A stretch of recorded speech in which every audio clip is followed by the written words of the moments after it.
the BBC have been reported to Ofcom over the refusal of the broadcaster to call Hamas a terrorist organisation. So we've got the situation in detail on the ground now, so we can kind of pick apart some of the different angles of this. Our state broadcaster, as it were, is refusing to call a designated terrorist group who have unequivocally gone and committed atrocities. And can I just take this opportunity as well to say, in my view, if you are trying to split hairs, really, over whether or not young people, babies, suffered their heads being cut off, or whether or not they were shot to death, I think you're missing the point there. That would be my view. But 5 lawyers wrote to the regulator and accused the broadcaster of failing to show impartiality beyond doubt, urging Ofcom to investigate the BBC.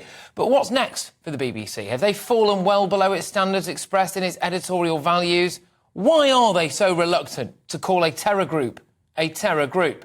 Let's get more on this now with ex-BBC journalist Danny Kelly. Danny, thank you very much. What on earth is going on in New Broadcasting House? I think the BBC have got it terribly wrong, Patrick, and this denial that they ever used the word terror attack or terrorist, that's just demonstrably untrue. Only on the 23rd of September, there was a BBC article commemorating the tragedy on 9/11, and they labelled it as a terror attack.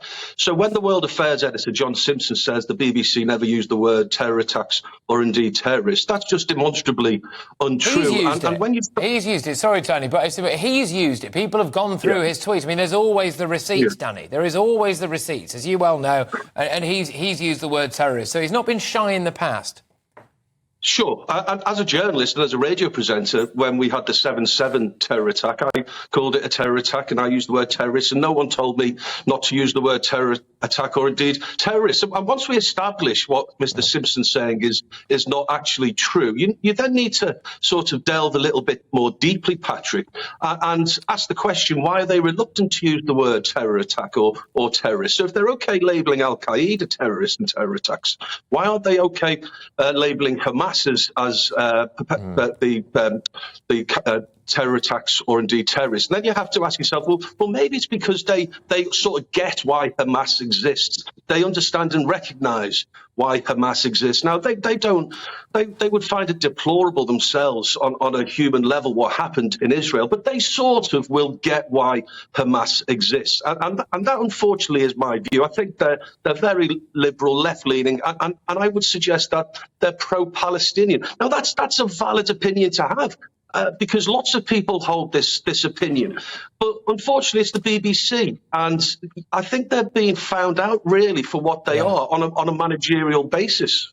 I think they have managed to fall into the trap, genuinely, of conflating every single Palestinian, or whether or not you think that Israel always treats the people of Gaza with as much respect and dignity as they possibly could, and actually maybe being too supportive of Hamas, which is, of course, a terrorist organisation. I'm just going to read a little bit from this letter. So 5 Jewish eminent legal minds have decided to go to task here on the BBC.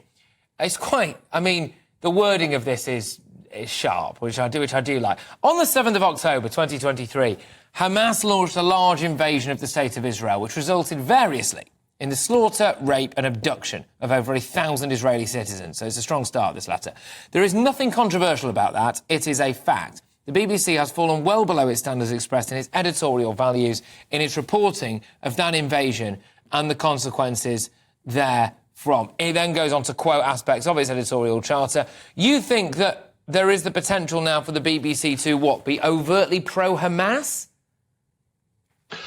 This is remarkable, isn't it? Again, going back to John Simpson's letter, he says that the BBC are looking at things objectively. I think it's the opposite. I think objectivity would be to call them out as being a terror group. They're prescribed as being a terror group. So that's the objectivity. All you're doing is literally reading out the truth. So then you have to look at it subjectively. Why are they so reluctant? And I take you back to my earlier view. I think that management are more pro-Palestine than they are pro-Israel, and they sort of get. They don't want things like this to happen, but they sort of understand why Hamas exists, and I think that's seeping through with their broadcasting. I think, actually, what has come out so far, anyway, from what is this just unbelievably desperate situation that's taking place and quite possibly only going to get worse, actually, it's been quite good at sorting out who's who in everything. It's been quite a good way of scrolling through your Twitter feed and realising, actually, who's got their heads screwed on and who actually has some unbelievably fruity views. And, again, Danny, I've been amazed by the amount of people quibbling over whether or not the exact nature in which children have been killed in a kibbutz in Israel. And that's just really opened my eyes to how many people clearly... I mean, they're not asking for this. They're not asking for this kind of demonstrable level of proof for any kind of other attack. But when it's against Jews, for some reason, we need to see the pictures. It's weird. Yeah, I was listening to your interview with the former BBC and the former Channel 4 head of policy yesterday. And curiously, and it was most enlightening, but his answer to one of your questions was, look, I can see it from both sides. We're not talking about at the moment, we're not talking about why Hamas exists. We're talking about the atrocities that the terror organisation Hamas perpetuated on Israeli soil. So that fella couldn't remove himself from actually reminding you about why Hamas exists. And that was illustrative of the BBC and their managerial, very pro-Palestine policy, to even live on GBNews to say, well, you see it from both sides, don't you? And that's the problem. Look, Danny, thank you very much. Always a pleasure. It's Danny Kelly there, of course, who is a former BBC journalist and is now a fan favourite on GB News. There you go. But